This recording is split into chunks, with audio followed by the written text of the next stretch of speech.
고등부 여러분 잘 지내셨습니까? 벌써 일주일이 지나갔습니다. 내일 예배 프리뷰 시간 시작하겠습니다. 내일은 디모데후서 3장 12절로 17절 말씀을 갖고 구원에 이르는 지혜라는 제목으로 말씀을 나누겠습니다. 제가 읽겠습니다. 무릇 그리스도 예수 안에서 경건하게 살고자 하는 자는 박해를 얻으리라. 악한 사람들과 속이는 자들은 더욱 악하여져서 속이기도 하고 속기도 하나니 그러나 너는 배우고 확신한 일에 거하라. 너는 내가 누구에게서 배운 것을 알며 또 어려서부터 성경을 알았나니 성경은 능히 너로 하여금 그리스도 예수 안에 있는 믿음으로 말미암아 구원에 이르는 지혜가 있게 하느니라. 모든 성경은 하나님의 감동으로 된 것으로 교훈과 책망과 바르게 함과 의로 교육하기 유익하니 이는 하나님의 사람으로 온전하게 하며 모든 선한 일을 행할 능력을 갖추게 하려 함이라. 아멘. 지난주 이 내용이 화제가 됐었죠. 바로 조 바이든 미국 대통령 당선인의 그 만화가 화제가 되었습니다. 조 바이든 미국 대통령 당선인의 책상 위에는 다음과 같은 액자가 하나 놓여 있는데요. 액자에 당시 2컷짜리 만화의 내용이 있었습니다. 만화는 미국 유명 작가 딕 브라운의 공포의 헤이가르라는 만화인데 주인공의 헤이가르는 거칠지만 가정적인 바이킹입니다. 그는 자신이 탄 배가 폭풍우 속에서 벼락에 맞아 자초되다 신을 원망하며 하늘을 향해 외치죠. 왜 하필 나입니까? 그러자 신은 이렇게 되묻습니다. 넌 왜 안 되지? 1972년 바이든 대통령 옛날에 아내와 딸이 교통사고를 당했을 때 그의 아버지가 이 만화를 주면서 자신이 이렇게 위로했다고 합니다. 이를 통해 자신 또한 스스로에게 이런 일이 누구에게나 언제든지 일어날 수 있구나 라는 것을 알았다고 합니다.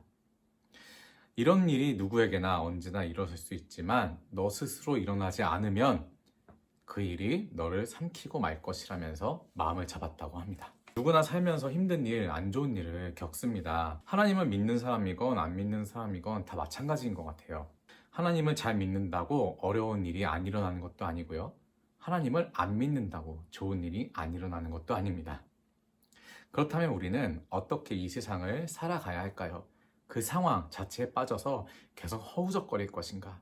아니면 어떠한 중요한 가치를 잡고 다시 일어설 것인가? 결국은 일어서고 인생에 있어서 정말 중요한 것을 잡아야 한다는 결론이 나옵니다. 먼저 잡아야 할 그 중요한 일이 무엇일까요? 오늘 본문을 보면 본문에는 이 중요한 일을 먼저 잡은 한 사람이 등장합니다. 바로 디모데입니다. 디모데후서의 디모데. 디모데는 어렸을 때부터 성경을 잘 배웠고 말씀을 실천해 온 사람입니다. 성경이 능히 예수님을 믿는 믿음으로 구원에 이르게 하는 지혜가 있다고 오늘 본문은 전하는데요. 계속해서 우리가 하나님의 말씀을 붙잡고 나갈 것입니다. 구원에 이르는 지혜, 그냥 읽고 지나가는 것이 아니라 주일날 설교 말씀 듣고 지나가는 것이 아니라 실제로 어떤 것인지 내일 말씀과 활동을 통해서 구체적으로 우리의 삶에 적용하고자 합니다. 내일 못 오시는 분들을 위해 설명드리면 내일은 이 본문을 갖고 이렇게 7단계로 나눠서 한번 활동을 하려고 합니다. 다음에 7가지 사항을 깊게 생각하고 작성하는 시간을 가질 텐데요.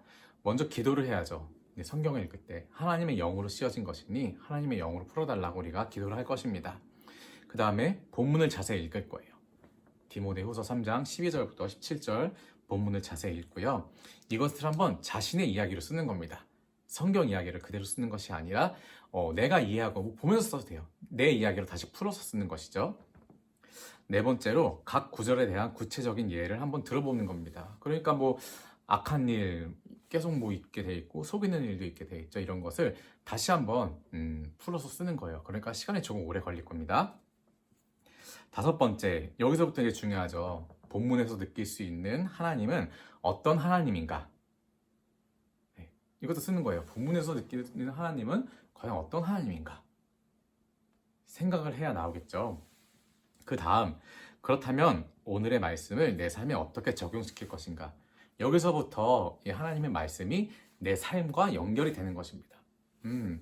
이 말씀을 내가 어떻게 갖고 살아가야 될까? 생각을 하고 또 생각을 해보는 것이죠.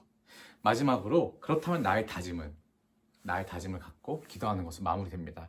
이것이 바로 묵상이에요. 이것이 바로 큐티입니다.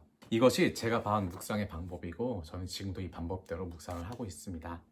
말씀을 듣고 단순히 주일만 듣는 것이 아니라 평소에도 많이 읽고 이제는 좀 내 이야기로 써보고 쓴다고 해서 그냥 덮고 끝나는 것이 아니라 하루 종일 오늘 하루 이번 한 주 이렇게 살아야겠다. 그것이 이제 생각을 하면서 묵상하는 것이죠. 생각을 하고 이렇게 하나님을 찾는 여러분이 되기를 바랍니다. 이것이 바로 구원에 이르는 지혜예요. 기도하겠습니다. 사랑의 주님, 말씀을 알고 묵상하며 행하는 것이 우리의 삶이 되도록 역사하소서. 사랑으로 오신 예수 그리스도의 이름으로 기도드립니다. 아멘.